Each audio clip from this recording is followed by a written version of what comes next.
Vice-Chancellor, ladies and gentlemen. It's a great honour and privilege to be invited to give this lecture, named after Professor Colonel Draper, who had such a major influence on the development of legal studies at Sussex University. And I understand that it was his early criminal law teaching that led to both it and international law becoming recognised research areas. I regret that I was too junior to have met him in the army, and it was only recently that I came to know just how much influence he had on its legal affairs. When I mentioned that I was giving this lecture to Lord Wolfe, the former Lord Chief Justice, he immediately said that he knew Colonel Draper very well because he'd been seconded from his regiment during his national service to work under him during Colonel Draper's revision of the Manual of Military Law. He added how much he admired his leadership, his clarity of thought, and his legal skills. And part of the dictionary definition of the word inhumanity is want of human feeling, which Lord Wolfe confirmed that Colonel Draper did not suffer from. And so I presume that the generic title of this lecture series that bear his name reflects his humanity. And on that presumption, I give notice that my contribution will be also based on the next line from Robbie Burns's poem, Man Was Made to Mourn, from which the phrase, man's inhumanity is taken, makes countless thousands mourn. And I've added my own question, what price imprisonment? Because as I hope to explain, any inhumanity in the way that imprisonment is conducted not only makes thousands mourn, but comes at a hideous social and economic cost. And to do that, I'm going to ask you to come with me as I relive part of the journey that led me to that conclusion, and at the end of it, ask you to invite you to reach your own conclusion. And while, like Colonel Draper, I was in the army, unlike him, I'm not a lawyer. My association with the criminal justice system came not by choice, but began in August 1995, 2.5 years after I'd retired from the army, with a surprise telephone call from a headhunter. And after introducing himself, he said that people had said that I should let my name go forward to be Chief Inspector of Prisons. At the time, I was working for a private security company, heavily involved in post-conflict reconstruction, including demining, and working to both the United Nations and the World Bank. And I was also chairing Hillingdon NHS Hospital. And when I asked the headhunter which people, he said he couldn't tell me. And to my question about what were the qualifications, replied that I had to be under 60. And when I responded that in that case I failed already, he asked me to let my name go forward anyway, which, imagining that that would be the end of it, I agreed to do, my wife and I going on holiday to Italy the next day. 2 days after we returned, he rang again, telling me that I was now on a short list of 15. And when I said what from, he said 60. And when I asked how that had happened, he again said that he couldn't tell me. Well, I'm not going to bore you with all the rest of this saga, but suffice it to say that on the 1st of December that year, I found myself walking into the Home Office as Her Majesty's newly appointed Chief Inspector of Prisons for England and Wales, to be met by my wonderful deputy called Colin Allen, whom I instinctively liked, and whose first words after we've introduced ourselves changed my life. Until then, my experience of imprisonment had been confined to army guardrooms, the Military Corrective Training Centre at Colchester, for which I'd been responsible in my last appointment in the army, 2 prisons in Northern Ireland, the Crumlin in Belfast, which when I commanded the brigade there, I used to visit from time to time to try to persuade the staff to vary their time of arrival and departure so as not to set up terrorist targets, and the maze where the terrorists were housed, and the Argentine prisoner of war camp at San Carlos in the Falklands.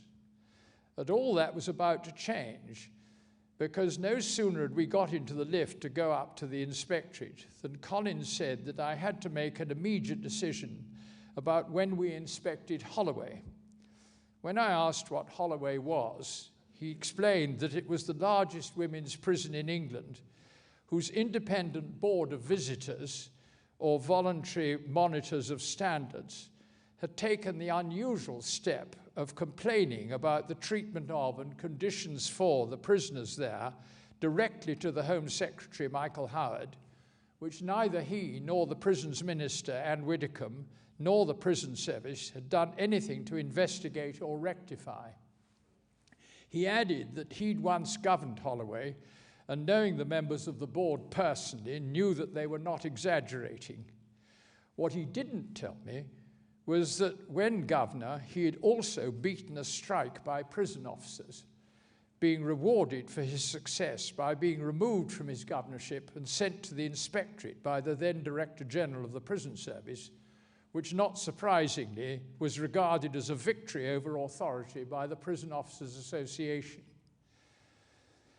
All that I knew about my new job was that I was required to inspect or to arrange for the inspection of all prisons in England and Wales and to report on the treatment of prisoners and the conditions within prisons to the Home Secretary.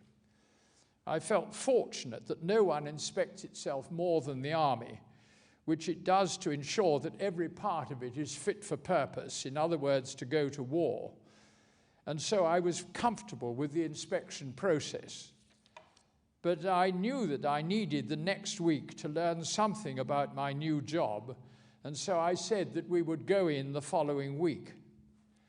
Now, I'm not going to bore you by telling you all that we found, but I just want to mention 5 opinion-forming incidents.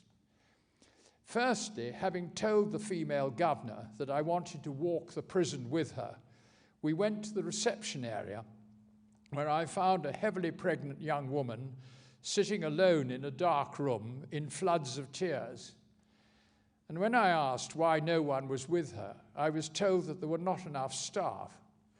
She'd apparently been brought in from a van in which there were several other women because of her condition and the cold. It was -4 degrees outside that day. But it seemed to me that everyone concerned, not least the governor, wanted for human feeling. Secondly, when we visited the mother and baby unit, a new mother asked me if it was right that she'd been in chains. Chains when? I asked. When I was having him, she replied, pointing to her son. Am I hearing correctly? I asked the governor. Was she in chains while in labour in England in 1995?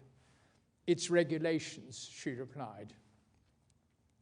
Thirdly, we went to the subterranean, allegedly purpose-built mental health unit, the largest women prisoners' mental health unit in the country, hearing the dull thuds of women hitting their heads against the walls of their cells as we walked along the dimly lit passage. There was no psychiatrist or psychiatric nurse on duty, and I thank God that the excellent director of mental health at Hillingdon, which I chaired, had insisted that I trained as a lay assessor, saying that unless I did, I was no use to the hospital, because frequent visits to his unit and taking part in a number of assessments had taught me enough to know that what I was being shown at Holloway would be unacceptable in the NHS.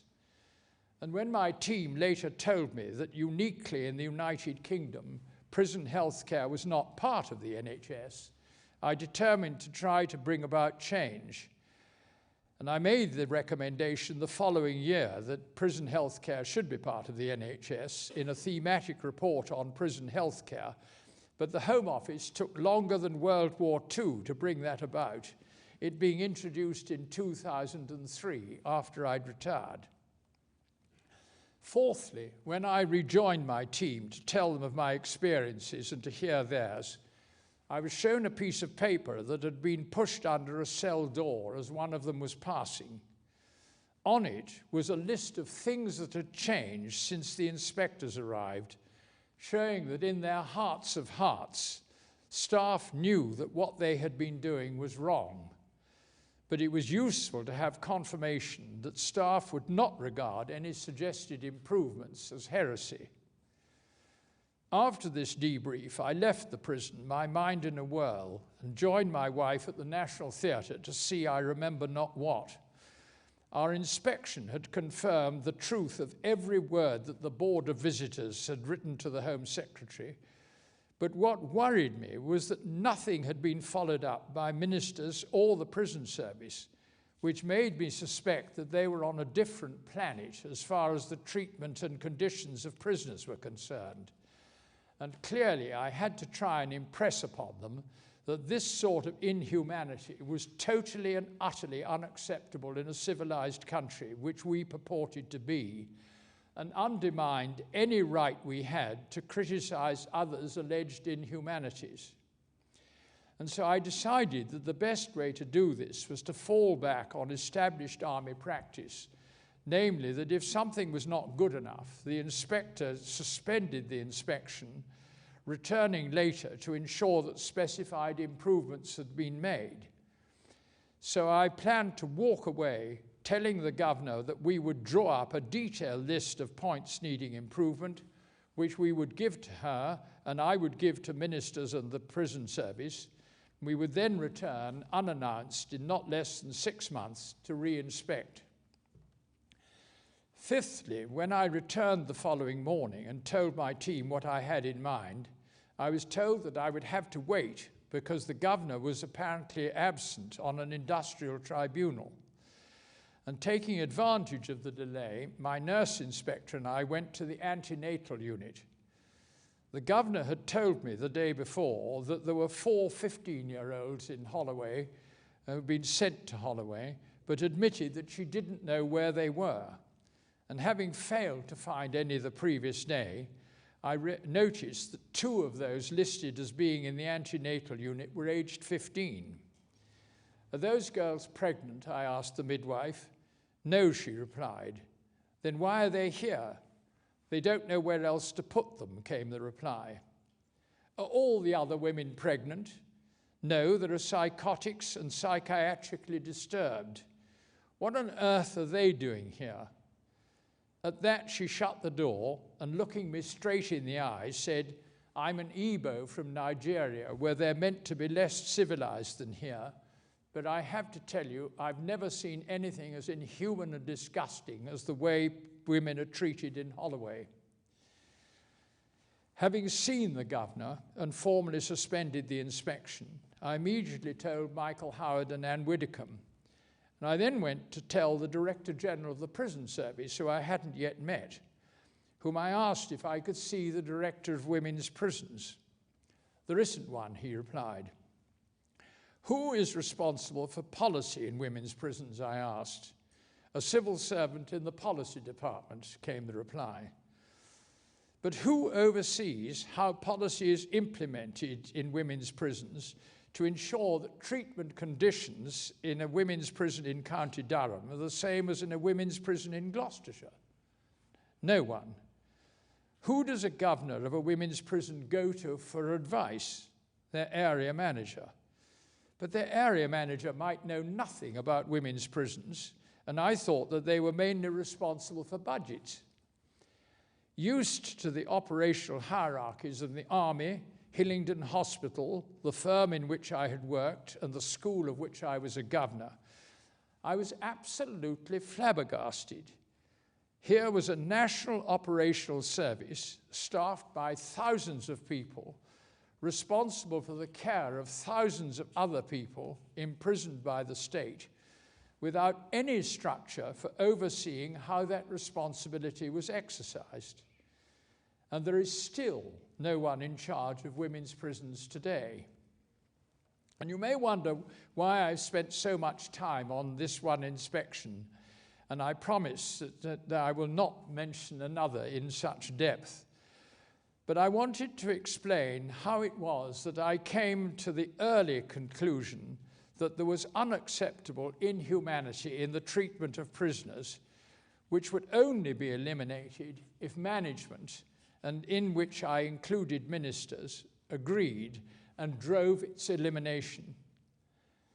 However, in view of their lack of response to what the Board of Visitors had said and reported, I was not convinced that either ministers or the hierarchy of the prison service saw it like that, because otherwise they would have done something to rectify that years ago. And picture, if you will, my somewhat shell-shocked state, realizing that after a lifetime in an ordered public service, I was now responsible for quality assurance to ministers who didn't seem to share my instant reaction to what I had seen, of the conduct of imprisonment by another public service which appeared to be completely or disorganized. And my only weapon was the inspection process, the quality of my team of inspectors, and the facts that they unearthed.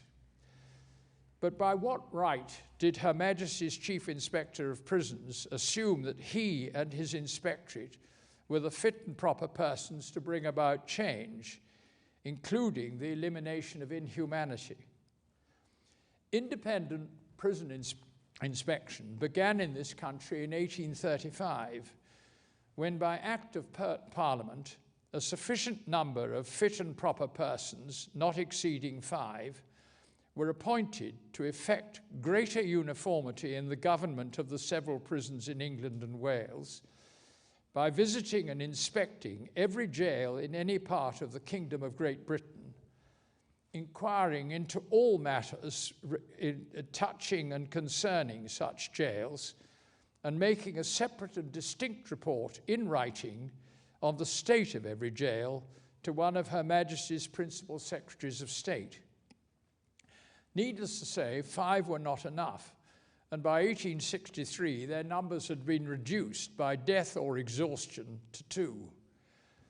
But when all prisons were nationalized in 1877 under a prison commissioner, the first commissioner, Major General Sir Edmund Duquesne, while having to accept the annual inspection of prisons, ended independent inspection by instituting self-regulation, having made the inspectors assistant commissioners, and saying that in future reports would go through him and not about him. Self-regulation continued when the Prison Commission was itself abolished in 1962 and prisons put under a career civil servant, head of a department in the Home Office. However, in 1978, the House of Commons Expenditure Committee published a report reflecting the concern in the country about prison management, in particular self-regulation. Amongst other things, it recommended the establishment of a fully independent inspectorate reporting directly to the Home Secretary, which office existed before the nationalization of prisons in 1877, and until then played a very significant part in changing the policy and regulating the administration of our prisons. The Prime Minister, James Callaghan, then appointed Mr. Justice May to head a committee of inquiry into the prison service, which, despite intense opposition from the Home Office, recommended that there should be a system of inspection of efficiency and propriety which should be distanced from the prison service as far as possible. And the Conservative government, which was in power when Mr. Justice May reported, satisfied this by making the Chief Inspector a Crown appointee, who, as Her Majesty's Chief Inspector, was responsible for inspecting every prison in England and Wales every 5 years. However, the Chief Inspector's remit says nothing about how inspections are to be carried out or by what inspectors, and all that is said about reports, inspection and annual, is that they must be in writing, addressed to the Home Secretary, and by law published. Clearly then, the inspectorate, having been formed to effect greater uniformity of the government of prisons, had a proven track record of being involved in changing policy and regulating administration.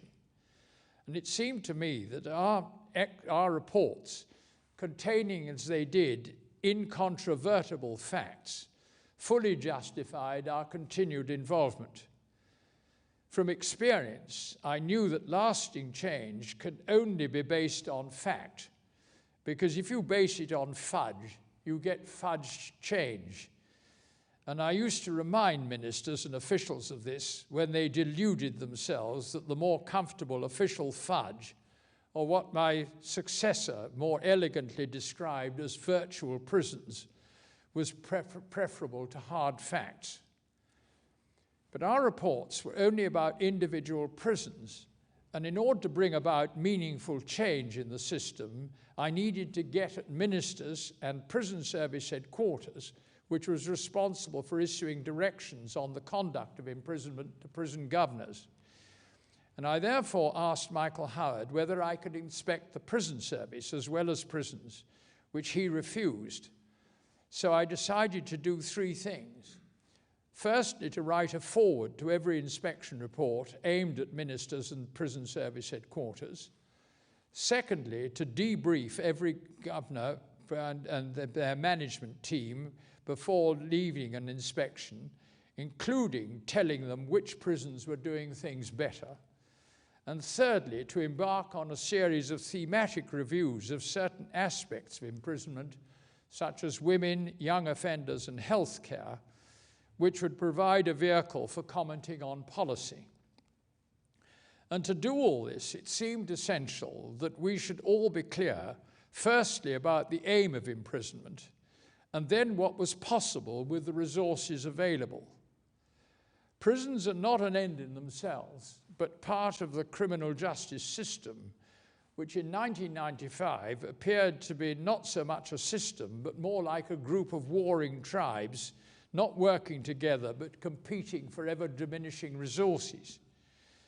Tony Blair had clearly thought about this as well, because when he became Prime Minister in 1997, almost immediately he issued a unifying aim to the criminal justice system, namely to protect the public by preventing crime. Nothing wrong with that, you might think, although he gave it to the wrong people. The criminal justice system doesn't prevent crime, it only clicks in when a crime has been committed. Police investigate, courts sentence, and prison and probation administer the sentence. Much better for him to have said the aim of the criminal justice system is to prevent re-crime or re-offending, because that asks the question how of every system member. However, as far as resources were concerned, the situation was far murkier. On my first day in office, I had been staggered to learn that no one knew the cost of imprisonment. True, officials knew how much money that they were given by the Treasury and how much money was passed on to every prison. But no one knew how much it would need to give every prisoner the treatment that they needed, and so were unable to brief ministers or anyone else on what the shortfall in funding actually was. And that is still the same today, which makes imposing austerity cuts a matter of guesswork only. Mr. Blair's aim, however, makes the aim of imprisonment much clearer. At Holloway, I'd been shown the prison service's statement of purpose, which read, "It is our duty to keep securely those committed by the courts, to treat them with humanity, and to help them to live useful and law-abiding lives in prison and on release." Nothing wrong with those words either, except, I suggest, that they're in the wrong order, with a negative first. Much better to turn them round and make them positive, so that in line with the revised aim of the criminal justice system, they read, "It is our duty to help those committed by the courts to live useful and law-abiding lives in prison and on release, with the qualifications that they must be treated with humanity and they must not be allowed to escape. That also asks the question, how? And I shall base the rest of my remarks on these two revised aims. But first, two diversions with a medical flavour. Prisons are a closed book to most of the general public, which it was my job to help them to read. And to do this, I looked for a more familiar analogy, the best appearing that with hospitals in the NHS. Both hospitals and the prisons are the acute part of their particular system, where treatment takes place, to which you shouldn't go unless you need the treatment that only they can provide. In the case of prisons, this means keeping securely those who represent a threat to the public. Neither has any control over who comes in, but both have to try to make them better, conscious that process can never be completed in either, but will have to be carried on in the community in the form of aftercare. And if you choke either with people who should not or do not need to be there, neither will be able to do what they have to do with and for those who should be there.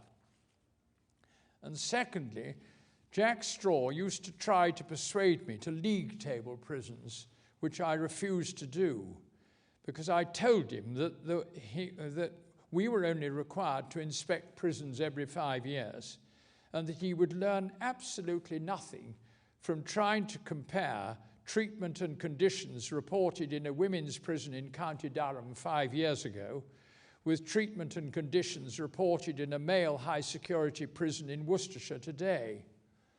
However, what I would tell him about every prison we inspected was whether or not it was healthy, by which I meant whether it was helping prisoners to live useful and law-abiding lives, and whether or not they were being treated with humanity. And we based our judgment on the 4 aspects of the healthy prison concept that we devised, and which I'm glad to say is still in use today. Firstly, everyone, prisoner, person who works there, or person who visits a prison, must be and feel safe. Secondly, everyone must be treated with respect as a fellow human being, because that is what they are. And that includes health care, which should be equivalent to that available outside. Thirdly, every prisoner should be encouraged to improve him or herself and given the opportunity to do so by access to education and training. And finally, everyone must be prepared for release and enabled to maintain contact with their family, assuming that they have one. And we'd come quite a long way with our philosophizing in 1997, when Labour took office. Having seemingly failed to convince Michael Howard that all was not well, we had high hopes that Jack Straw would be different. But we'd failed to appreciate the pernicious side effects of Mr. Blair's statement that he intended to be tough on crime and tough on the causes of crime. It soon became clear that Jack Straw interpreted this as meaning that for electoral purposes, if no other, he had to appear tougher than Michael Howard, a trait that has been followed by every Home and Justice Secretary since then, with the notable exception of the 2 clerks, Charles and Kenneth, and the recently arrived Michael Gove, of whom more anon. But there's no hope of introducing change in any organization that lacks a structure capable of implementing and overseeing it. And the prison service remains the only operational organization in the world that I've come across which is not run by a chain of command in which everyone knows to which named person they are responsible and accountable for what. What is more, ministers have no one to turn to other than an official without responsibility to tell to do something or to ask why something has not happened. And if every business, hospital or school finds such a structure essential, why on earth not the prison service? And to get things right, I believe that 2 things must happen. Firstly, prisons must be organized geographically, and secondly, the needs of different types of prisons and prisoner must be consistently overseen, and I'll discuss each of these in turn.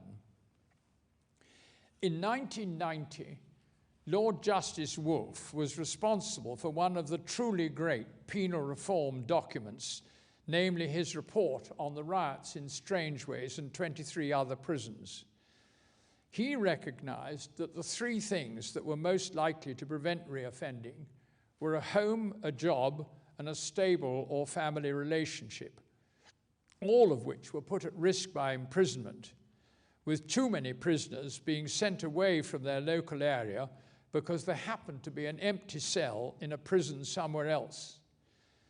He therefore recommended that prisons should be grouped into what he called community or regional clusters, each region having a sufficiency of prison places to house all their prisoners of a particular type, with the exception of high security prisoners whose numbers don't justify an expensive high security prison in each region.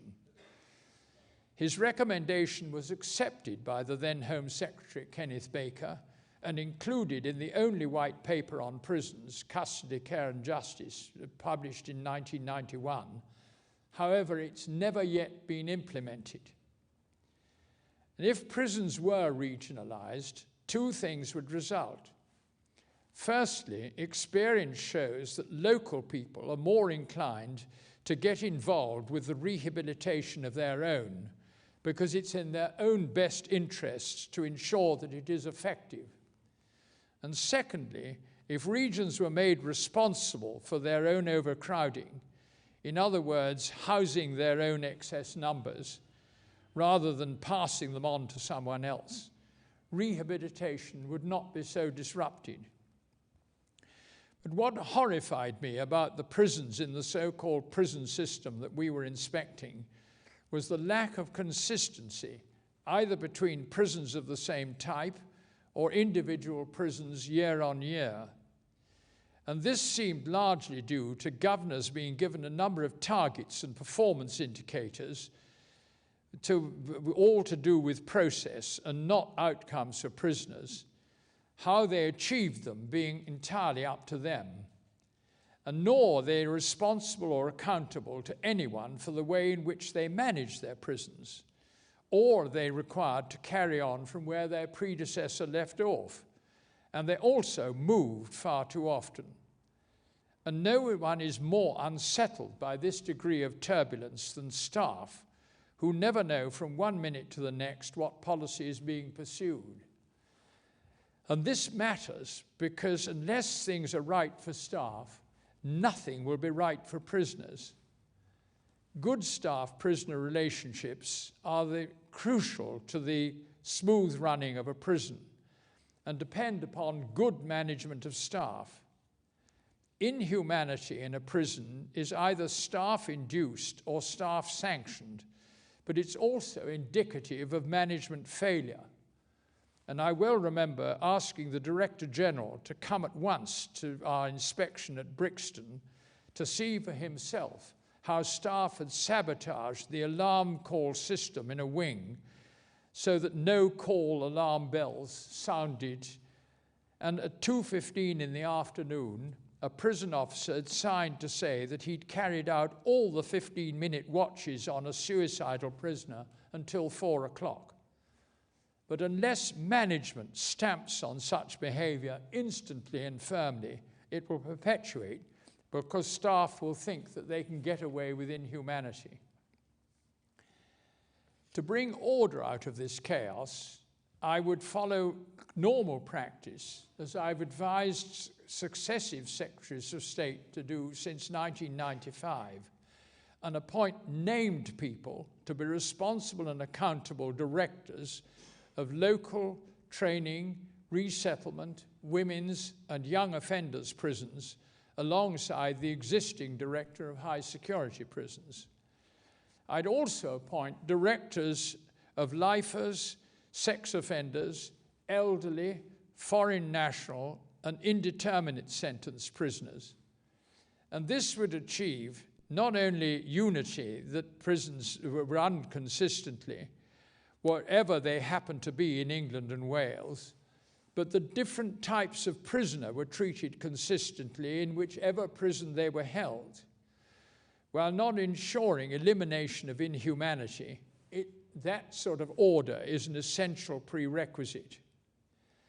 And with a clear aim and a coherent management structure, the prison service, I submit, would be in a strong position not only to improve the quality of treatment of and conditions for every prisoner, but to maintain that improvement.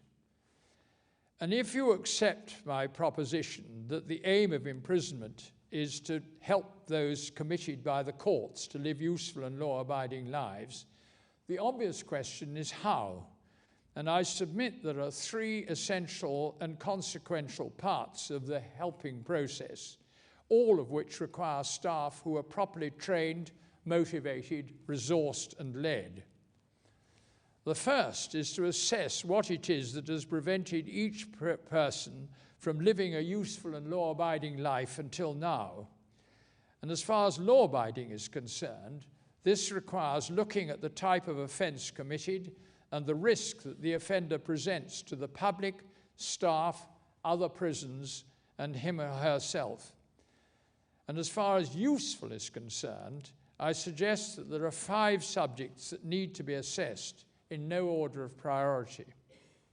First, educational ability. Can a prisoner read and write? What educational abilities does he or she have?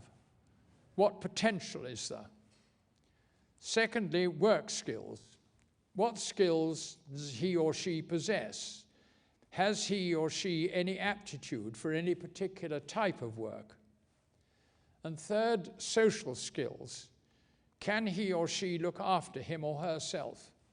What about form filling, cooking, electronics, plumbing, painting and decorating?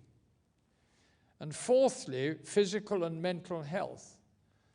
Prison health is a public health issue because almost every prisoner is going to be released, and their physical and mental health at the time of their release is a matter of public interest. Imprisonment offers a priceless opportunity to identify and treat both short and long-term conditions. So are they suffering from previously unidentified conditions, and what treatments have they been receiving in the community? And finally, substance abuse. Are they currently using illegal substances, and if so, what? Have they a history of substance abuse and/or previous treatment? Armed with these assessments, it is then possible to start the second phase, which is the drawing up of a sentence plan and program for each prisoner, prioritized according to the severity of the symptom and the length of the sentence, and then the delivery of as much of that as possible in the time available. And delivery should be based on a policy that every day in prison should be full, purposeful, and active, rather than spent lying on one's bed doing nothing. If public protection is to be accorded the attention it deserves, time spent doing nothing at public expense is wasted time. And what is more, all the evidence shows that bored, idle, and frustrated prisoners are more likely to take illegal substances, resort to violence against staff and other prisoners, or commit suicide than those who are kept occupied. And if what they require is not available in the prison in which a prisoner is currently imprisoned, they should be moved to another where it is, rather than left languishing with nothing being done to help them. The final phase is, of course, the all-important preparation for release, which would be much easier to organize within a regional structure. Preparation for release must not be left until the last minute, because it must include such essentials as finding accommodation and a job and making social security arrangements, none of which can be begun too soon. For practical and humanitarian reasons, I've never understood why a prisoner's entitlement to benefits is not assessed while they're in prison, their discharge grant being the first payment, and not just a one-off payment of £46 on which no one can be expected to live for long. The present position of their not being able to apply and then having to wait for their entitlement until they've left prison seems as cruel as it is nonsensical, because it's just an obvious incitement to reoffending. Now, what all this adds up to is what I would describe as a decent and humane prison system. And sadly, today's prisons have been characterized by the present Chief Inspector, Nick Hardwick, as places of violence, squalor, and idleness. So is what I've been advocating cloud cuckoo land stuff, or is there the slightest hope of it coming to pass? Having, I admit, been extremely concerned about the rushed and ill-thought-through actions of his predecessor, I've been greatly encouraged by the more humane attitude of Michael Gove, the present Secretary of State for Justice, as expressed in a long interview in the Times of October the 3rd, and to the recent Conservative Party conference. He said that we needed to think hard about how we can help different types of prisoner, such as women and people who have mental health or personality disorders. But what gave me particular heart was that in accepting the Chief Inspector's description of our prisons, he said that people shouldn't be in those conditions whatever they've done. The worst thing being the lack of purposeful activity. We are responsible for those people, and we don't devote nearly enough time to educating them and providing them with the skills that they need in order to survive in the world of work. He also announced a thorough review of prison officer training, adding the caring role to what they are taught. Now, nothing could be more humane than that. And so it's with a certain degree of optimism that I return to the title of this lecture. The inhumanity in the way that prison is currently conducted is a major contributor to the failure to protect the public, as evidenced by the appalling numbers who reoffend within a year of release. Violence, squalor, and idleness are a lethal combination which ensure that too many people who are sent to prison will not be converted into useful and law-abiding citizens, which will not only make countless thousands of prisoners and their families mourn, but countless thousands who will mourn the effect of their criminal activities. I don't believe the country can afford the social cost of not paying the financial costs of eliminating all traces of inhumanity from the conduct of imprisonment. Thankfully, Michael Gove, and hopefully the Chancellor, appears to recognize this, and I hope that he appoints and energizes a proper managerial structure committed to embedding a culture of man's humanity to man in our prisons. I rest my case.